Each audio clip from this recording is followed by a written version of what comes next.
बिस्मिल्लाहिर्रहमानिर्रहीम। आज तक के मुअज़्ज़ज़ नाज़रीन अस्सलामु अलैकुम। अब किस नंबर 222 मुलाहिज़ा फरमाएं। वो तुमको छू कर तुम्हारे मादी वजूद को तस्लीम करेगी तो उसके ज़हन में बैठा हुआ खौफ खुद बखुद दूर हो जाएगा।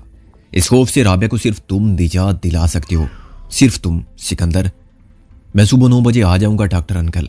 मैंने कहा इस वक्त आपको जो जहमत हुई। ओ शट अप, मैं ऐसी फजूल रस्मी गुफ्तगू से एलर्जिक हूँ। डॉक्टर लतीफ़ ने कहा तुमने आकर नहायत अच्छा किया। राबिया की प्रॉब्लम है जिसको हम दोनों मिलकर हल कर सकते हैं। मुझे भी तुम्हारी मदद चाहिए। जो काम तुम करोगे वो कोई दवा नहीं करेगी और कोई तीसरा शख्स नहीं कर सकेगा, ख्वाह वो राबिया का कुछ भी हो। मेरा मतलब है अगर उसका भाई होता या वालदैन होते तो उन सब की नेक ख्वाहिशात और दुआएं, मोहब्बत और शफकत का वो करिश्मा नहीं दिखा सकते थे जो तुमने उससे मुलाकात के बाद दिखाया था। सिर्फ 24 घंटों में तुम उसको शिफा की मंजिल के बहुत करीब ले आए थे। तुम्हारा तरीका मुझे पसंद आया। बहुत साइंटिफिक और अकली व अमली तरीके से तुमने उसको सोच की राहों पर ढाला था और आहिस्ता आहिस्ता सोच को यादों से मुंसलिक कर दिया था। तुम्हारी जगह मैं होता तो यही करता। तुम डॉक्टर नहीं हो मगर तुमने एक डॉक्टर की तरह सोचा, एक चाहने वाले जज्बाती नौजवान की तरह नहीं। मैं खासे यकीन के साथ दावा कर सकता हूं कि कल वो तुमको अपनी नज़र से देख लेगी और अकल से पहचान लेगी तो फिर इस मुकाम पर आ जाएगी जहां तुम उसे कल शाम छोड़ गए थे और फिर आगे सफ़र करेगी। बहुत जल्द तुम्हारे और उसके दरमियान वक्त का खिलाफ बाकी नहीं रहेगा और वो उसी तरह तुम्हारे साथ होगी जैसे पहले थी। मुझे भी इसका यकीन है डॉक्टर अंकल, लेकिन आपने जो कुछ राबिया के लिए किया उसके बगैर शायद राबिया मुझे कभी ना मिलती। अगर मिलती तो अजनबी हो के मालूम नहीं वो कैसे जिंदा रहती और उसके बगैर मैं कैसे जिंदा रहता। आपके एहसान का बदला मेरे शुक्रिया के अल्फाज नहीं हो सकते। किसी भी डॉक्टर के लिए शुक्रिया के अल्फाज में खुशी नहीं, उसकी कामयाबी ही उसे खुशी देती है। डॉक्टर लतीफ़ ने कहा वो किसी एक मरीज को ज़िंदगी और सेहत की खुशी देता है तो महसूस करता है कि उसके नामे आमाल में खुदा ने एक छोटी सी नेकी ज़रूर लिख दी होगी। ये नेकी एक सदक़े जारिया की तरह आकबत तक साथ देती है। जब राबिया ठीक हो जाएगी और मैं तुम दोनों को खुश और शादबाद देखूंगा तो ये एक दायमी मुसर्रत होगी जो मुझे हासिल रहेगी। तुम्हारी ज़िंदगी की हर खुशी, तुम्हारी कामयाबी, तुम्हारे बच्चों की खुशहाली, जो कुछ भी मैं देखूंगा उसमें यह ख्याल शामिल होगा कि खुदा ने मुझे राबिया को सेहत देने की तौफीक अता ना की होती तो यह सब कहाँ होता। ऐसी न जाने कितनी खुशियां ही मेरी जिंदगी का वो अंदोख्ता है जिस पर मैं फख्र कर सकता हूँ। ये मालो दौलत तो स्मगलर और चोर डाकू भी कमा लेते हैं लेकिन वो सब उन्हें नहीं मिलता जो मुझे मिला। खैर अब तुम जाओ वरना मैं बोलता रहूंगा और सुबह हो जाएगी। वो अंसी और उन्होंने मुझसे मुसाफे के लिए खात पढ़ाया। मुझे मोश की चेक पोस्ट से बेखौफ खतर गुजारने के लिए वो गेट तक मेरे साथ भी रहे। वापसी पर सवारी का मिलना मुश्किल होगा, ये बात मुझे यहाँ आने से पहले ही मालूम थी। चुनाचे मैंने इंतजार किए बगैर मार्च शुरू किया। चल चल रे नौजवान, ऊंची तेरी शान। मुझे एक बहुत पुराना फिल्मी गाना याद आया जो मैं और मोहसिन ऐसी हौसला आजमा मौके पर गाते थे। आशिक सादिक की वापसी, नाकाम व नामुराद, दीदार यार तक नसीब ना हुआ और खैर से बुद्धू घर को आए। मगर भाई इश्क तो यही होता है। जूतियाँ चिटखाने में मजनू का रिकॉर्ड कायम है। जो सहरा में न जाने कितना फिरा, ये कम गनीमत है कि उसके खुद के इश्क में सहरा की बजाय तारकोल की पुख्ता सड़क है। बुखार मगीला और ना अपला पा होने की आजमाइश। ज्यादा से ज्यादा सड़क पर भौंकने वाले कुत्ते हैं मगर कुत्तों से क्या डरना, कुत्ते भौंकते रहते हैं, काफिला चलता रहता है। चुनाचे चल रहे नौजवान चल, 6-7 मील ही तो जाना है। मैं खुश और पुर उम्मीद था। चुनाचे मेरे जहन के ऊट पटांग ख्यालात में भी मायूसी और मलाल नहीं था और डॉक्टर अंकल से मिलने के बाद मुझे इस बात की परवाह नहीं रही थी कि वापसी पर मोहसिन या टैडी ने खुली खिड़की से दाखिल होते पकड़ लिया तो उन्हें क्या जवाब दूंगा। मैं उनको जवाब देने का हौसला रखता था। एक जीप मेरे पीछे से नमूदार हुई तो मैंने पलट कर देखा और सड़क से जरा हटकर चलने लगा। जीप मेरे करीब पहुंच कर रुक गई। ला हौला वला कुव्वता इल्ला बिल्ला। अब ये रात को गश्त करने वाली पुलिस सवालों जवाब करेगी कि जाते हुए किस तरफ को कहाँ का ख्याल है और इनकी फजूल बक बक का एक अंजाम तो ये हो सकता था कि वो मुझे आवारा गर्दी के जुर्म में पकड़कर थाने ले जाएं और दूसरा ये कि मैं उनकी फीस अदा करके शराफत की सनद हासिल कर लूं। वो अपने राह से जाएं और मैं अपनी राह पकड़ूं। यह बड़ी अफसोसनाक बात थी कि सवारी 50 रुपए खर्च करके भी नहीं मिल सकती थी मगर सफ़र ख़त्म होने तक 3-4 जगह आवारा गर्दी के इल्ज़ाम से बचने में 150-200 रुपए खर्च हो सकते थे। राय आशिकी में फरहाद या मजनू को किसी कांस्टेबल ने बहरहाल नहीं पकड़ा था और उन्हें किसी को रिश्वत नहीं देना पड़ी थी। जीप रुक गई और एक फूल वाला अफसर मेरी तरफ बढ़ा। क्या मैं पूछ सकता हूँ कि तुम कहाँ जा रहे हो इस वक्त? उसके लहजे में थानेदारी का रोब या उखड़पन तो फितरी था लेकिन मुझे एहसास हुआ कि वो उर्दू साफ नहीं बोल सकता। उसकी जबान कुछ ईंटी हुई महसूस होती थी, जैसे कोई अंग्रेज रवानी से उर्दू बोले या मदारस का रहने वाला फ्रेंच में बात करे। बिल्कुल, तुम्हें इसका कानूनी इख्तियार हासिल है ऑफिसर, मैंने अंग्रेजी में जवाब दिया। मैं समझ गया कि वो कॉन्वेंट ज़्यादा नहीं है, कोई एंग्लो इंडियन है। तुम डॉक्टर लतीफ़ को यकीनन जानते होगे। कौन डॉक्टर लतीफ़? वो यकलख्त मोहतात और शाइस्ता हो गया। वो जो पीछे रहते हैं? बिल्कुल वही। मेरे 50 रुपए बच जाने के ख्याल से खुश होकर कहा। मुझे बड़ी खुशी हुई है। शट अप, तुम डॉक्टर लतीफ़ नहीं हो, मैं उनको पहचानता हूँ, उसने घुर्रा कर कहा। धोखेबाज। प्लीज ऑफिसर, मैंने डॉक्टर लतीफ़ होने का दावा नहीं किया है। मैंने भी लहजा सख्त कर लिया। मैं उनके घर से आ रहा हूँ। कौन हो तुम? उनके मरीज? वो शर्मिंदा हुए बगैर बोला। वो तो पागलों का इलाज करते हैं, क्या तुम फरार हुए हो? नहीं, मैं किसी को देखने गया था, और जिसे मैं देखने गया था वो पागल नहीं है, मैंने कहा। तुम्हारा अपना घर कहाँ है? डॉक्टर लतीफ़ को छोड़ो, वो बदतमीजी से बोला। क्या नाम है तुम्हारा? अपनी शिनाख्त करा सकते हो या मैं ले जाऊं? जरूर ले जाओ, डॉक्टर लतीफ़ का घर ज्यादा दूर नहीं है, वो मुझे शिनाख्त करके तुम्हें मुतमईन कर सकते हैं, मैंने कहा। मैं पागल नहीं हूं कि आधी रात को उन्हें जगाऊं सिर्फ ये पूछने के लिए कि वो तुमको पहचानते हैं या नहीं। किसी शरीफ आदमी के लिए खुद को शरीफ साबित करना मुश्किल नहीं होता, वो बोला। तुम अपना नाम तक नहीं बता रहे हो? अब उसके लहजे में धमकी बहुत वादे थी और जीप में से एक राइफल बरदार कांस्टेबल भी उतरकर सामने आ गया था। मैंने महसूस किया कि डॉक्टर लतीफ़ का हवाला देकर मैंने अपने लिए मुश्किल पैदा कर लिया। डॉक्टर लतीफ़ मुझे इसी सूरत में पहचानते जब मैं अपना नाम सिकंदर बख्त बताता और असल नाम बताता, तो इस बात का इम्कान था कि एएसआई जो मुझे सूरत से नहीं पहचान सका था, दाम से फौरन पहचान जाए। फिर वो मुझे डॉक्टर लतीफ़ के पास कभी ना ले जाता। इतने बड़े कारनामे को अतिया कुदरत जानता और मुझे जिंदा या मुर्दा अफसराने बाला की खिदमत में पेश करके सुर्ख रुख होता, तरक्की और तारीफी सनद पाता और इनाम का मुस्तहिक ठहरता। असल नाम बताने में बहुत खतरा था, चुनाचे मैंने ज़ाहिरी सुकून के साथ मुस्कुराते हुए कहा, आई एम सॉरी, मैं सलीम जोसेफ हूँ। तुम क्रिश्चियन हो? उसके लहजे में रूनमा होने वाली तब्दीली ने मुझे हौसला दिया। क्या करते हो? मिशन हाई स्कूल में साइंस पढ़ाता हूँ, MSc BSc हूँ, मैंने कहा, इसलिए सेकंड हेड मास्टर भी हूँ। कौन से मिशन स्कूल में? वो बोला। यहाँ लाहौर में? नहीं, रावलपिंडी के मिशन स्कूल में, मैंने कहा। राजा बाजार के पास फुआरा चौक के करीब है। वो मुझे मालूम है। उसकी दिलचस्पी और मातहत कांस्टेबल की बेजारी बढ़ गई। कांस्टेबल अंग्रेजी में होने वाली गुफ्तगू से कोई नतीजा अखज़ करने में मसरूफ था कि अचानक मिलने वाला अफसर का यार है या मामला कुछ और है। कब से हो तुम वहां? बहुत सीनियर हो गए। हाँ, तकरीबन 7 साल से हूँ, मैंने कहा। मुझसे पहले मेरे वालिद थे। 7 साल पहले मैंने मिशन स्कूल रावलपिंडी ही से मैट्रिक किया था। मुझे तुम्हारी सूरत देखी हुई नहीं लगती, वो बोला। मेरी सारी मेहनत जो मैंने उस एंग्लो इंडियन का हम मजहब बनकर रियायत हासिल करने के लिए की थी, ज़ाया होने लगी। मैंने झूठ की गिरती हुई दीवार को सहारा देने की जीतोजहद में कमी नहीं आने दी। वहां और भी टीचर थे और उस वक्त मैं नया था, मैंने कहा। जो कुछ तुमने बताया उसका कोई सबूत दे सकते हो? वो बोला। यहाँ किसके पास ठहरे हो? मैंने एक ऐसे इलाके का नाम दिया जहाँ बहुत से मुअद्दद क्रिश्चियन रहते थे और अपना एक भाई ईजाद किया जो इंजीनियरिंग यूनिवर्सिटी में लेक्चरर था, लेकिन मैं देख रहा था कि उसका शक बढ़ रहा है। मालूम नहीं ऐसा क्यों हुआ। वो बहुत काइया शख्स था। गालिबन उसने ताड़ दिया था कि मैं खुद को क्रिश्चियन जाहिर करके उसे बेवकूफ़ बना रहा हूँ और अपनी जान छुड़ाना चाहता हूँ। एक झूठ को निभाने के लिए मुझे दूसरे झूठ का सहारा लेना पड़ा, फिर तीसरा झूठ बोलना पड़ा। आहिस्ता आहिस्ता झूठ का ये जाल मेरे लिए वबाल बनने लगा। मैंने महसूस किया कि मैं खुद अपने जाल में गिरफ्तार होने लगा हूँ। किसी न किसी मरहले पर मेरा एक झूठ हर झूठ का राज फाश कर देगा। उससे कहीं बेहतर होता कि मैं 150 का नजराना देकर निकल जाता, लेकिन खुद करदा पैदा हालात अब मेरे लिए मुश्किल का सबब बन गए थे। एएसआई अब मुझे बख्शने पर आमादा नजर ना आता था। तुमको मेरे साथ चलना होगा, वो बोला। तुम मुझे मुतमईन नहीं कर सके। तुम मेरे साथ चलकर मेरे भाई से पूछ सकते हो, मैंने कहा, और ज़हनी तौर पर मुकाबले के लिए तैयार हो गया। मैं इस इलाके पर गश्त पर हूँ, तुम्हारे साथ कैसे जा सकता हूँ? वो बोला। लेकिन तुम अपने भाई को थाने बुलवा सकते हो, उसके घर में फ़ोन तो होगा। नहीं, फ़ोन था, ज्यादा बिल आने के बाद कट गया, मैंने कहा। बहुत अफसोस की बात है कि तुम अपने स्कूल के एक टीचर। शट अप, उसने एकदम रिवॉल्वर निकाल लिया। तुम वहां टीचर नहीं हो।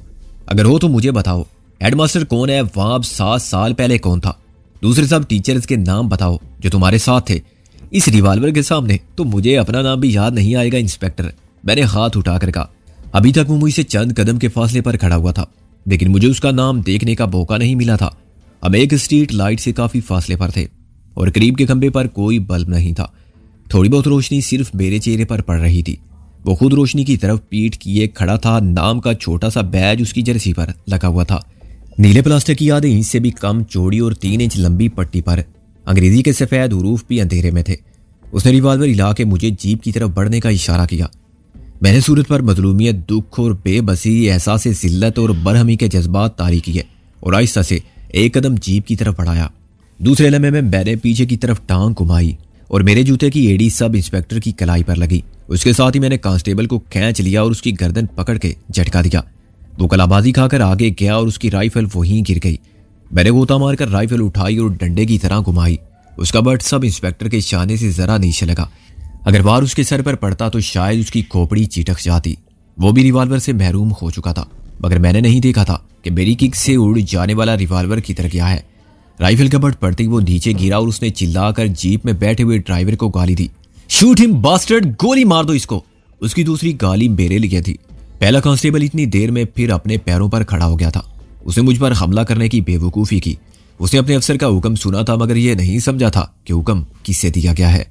वो खुद राइफल के बगैर मुझे कैसे शूट करता। वो बदहवासी में मेरे सामने आ गया। उसी वक्त ड्राइवर ने निशाना लेकर गोली चलाई। ड्राइवर बिल्कुल मुतमईन गाड़ी के इंजन को स्टार्ट रखे बैठा था और उसे बिल्कुल उम्मीद ना थी कि अंग्रेजी बोलने वालों में अचानक खौफनाक जंग छिड़ जाएगी। उसने राइफल निकालने में कुछ देर जरूर की, मगर वो बदहवास नहीं हुआ। वो अपनी जगह पर बिल्कुल महफूज था और अपने अफसर के हुक्म की तामील करते हुए मुझे आसानी से गोली मार सकता था। वो कैसे जान सकता था कि उसका अपना साथी गोली के रास्ते में आ जाएगा। गोली मुझ पर हमला करने वाले कांस्टेबल को लगी। 303 की राइफल के धमाके से और कांस्टेबल की चीख से रात का सुकून दरहम बरहम हो गया। सूरत-ए-हाल गैर मुतवक्किल तौर पर इंतहाई खतरनाक और परेशान कुन हो गई।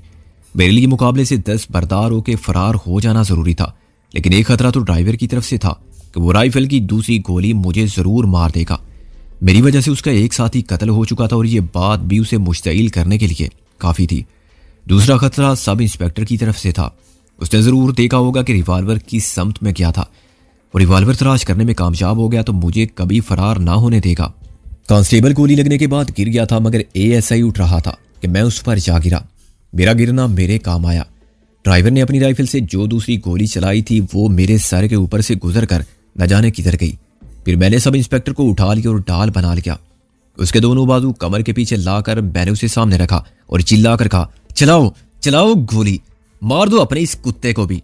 ड्राइवर ने इतनी देर में निशाना ले लिया था, मगर यह भी देख लिया था कि निशाना कौन बनेगा।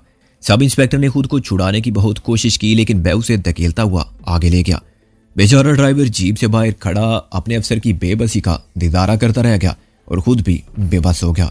पुलिस में रिवाल्वर सिर्फ अफसरों को मिलते थे, चुनाचे गश्त करने वाली पार्टी के बाकी 2 अरकान के पास वही गोरों के वक्त की राइफलें थी। नीचे उतरने वाले कांस्टेबल की राइफल मैदाने कारजार में उसके करीब लेटी हुई थी। ड्राइविंग करने वाले कांस्टेबल ने अपनी राइफल पीछे कहीं रखी होगी। जरूरत पड़ते ही वो भी जंग में कूद गया था, लेकिन उसकी बहादुरी ने अपनी शिकस्त का सामना किया था। एक खालियात शख्स 3 मुसल्ला अफराद पर गालिब आ चुका था और ये उन सब के लिए डूब मरने का मुकाम था। राइफल फेंक कर दूर हट जाओ, मैंने ड्राइवर को हुक्म दिया, वरना तुम्हारे अफसर इस बदमाश की बात मानी तो मैं तुमको गोली मार दूंगा। सब इंस्पेक्टर ने चिल्लाकर कहा, शूट कर दो इसे बेवकूफ। राइफल लेकर जीप के साथ खड़े हुए ड्राइवर की अकल खब्त हो गई। वो भी पुलिस की वर्दी में था और इतने कम फासले से यकीनन तीसरा फायर करता तो अपने एक अफसर के कत्ल का मुजरिम होता, लेकिन अफसर हुक्म दे रहा था कि गोली चलाओ। अफसर खुदकुशी करना चाहता था या पागल हो चुका था, लेकिन वो पागल था नहीं। चुनाचे उसने राइफल की लाकत खेदी का तीसरा तजर्बा नहीं किया। उसी वक्त सब इंस्पेक्टर ने साबित किया कि उसका हुक्म गलत नहीं था। यकलख्त मैंने खुद को फदा में बुलंद होते महसूस किया।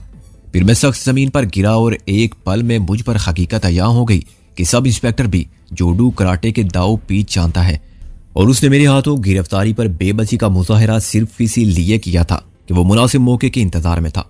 इधर लाओ राइफल सुअर के बच्चे। मैंने सब इंस्पेक्टर की आवाज सुनी और एक कलाबाजी खा के उठा।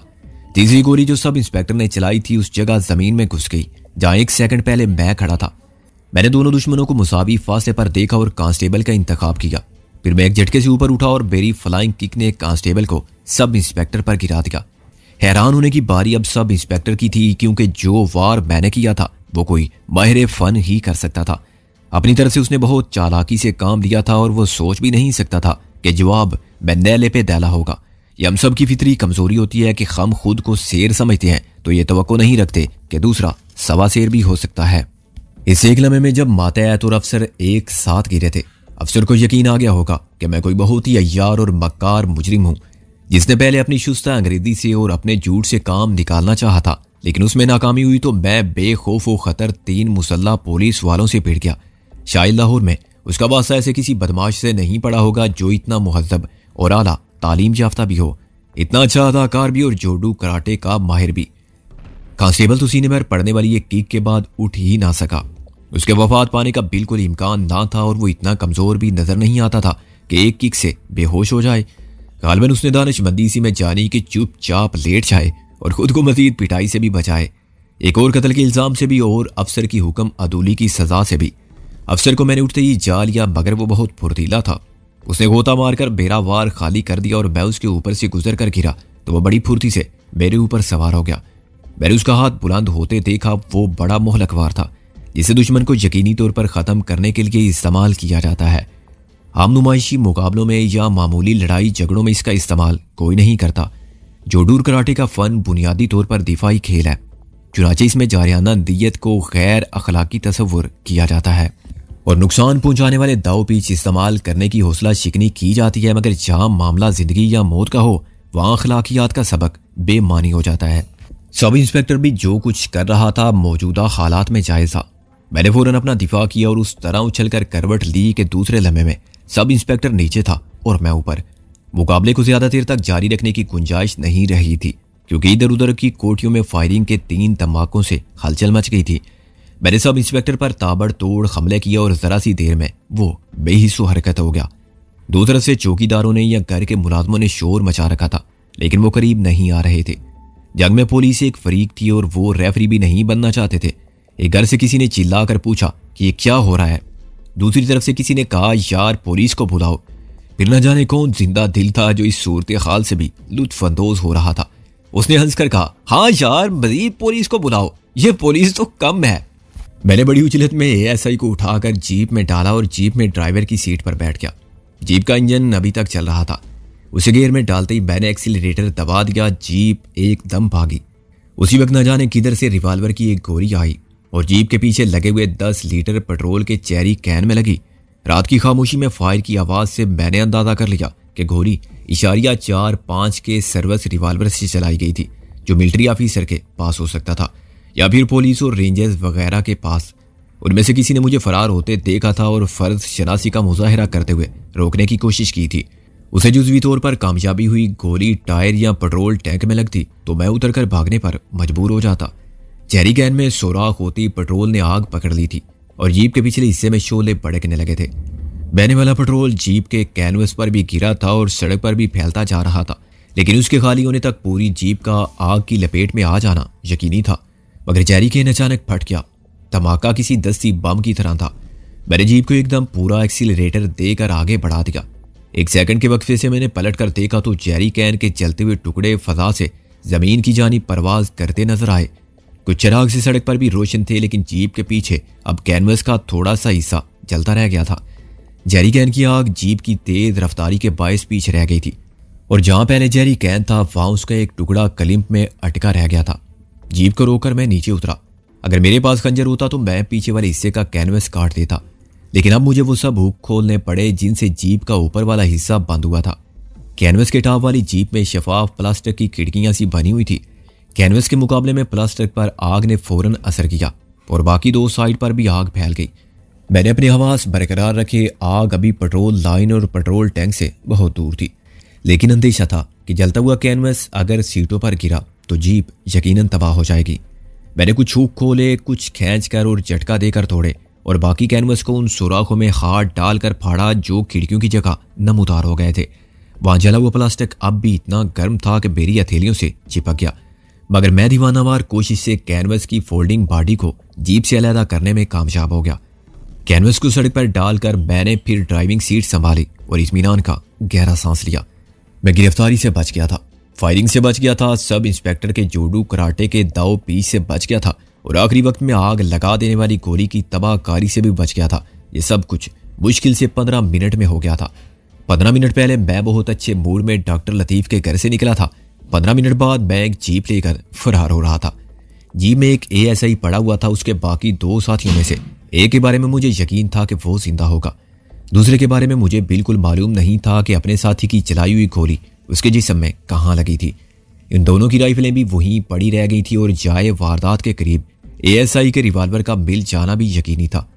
सुबह होने से कबल ही वहां मजीद पुलिस पहुंच जाएगी और इस संगीन वारदात की तफ्तीश शुरू होगी, जिसमें बदमाश एक पुलिस वाले को मजरूह या मकतूल कर गए थे, एक को बेहोश छोड़ गए और उनके अफसर को जीप समेत अगवा करके ले गए।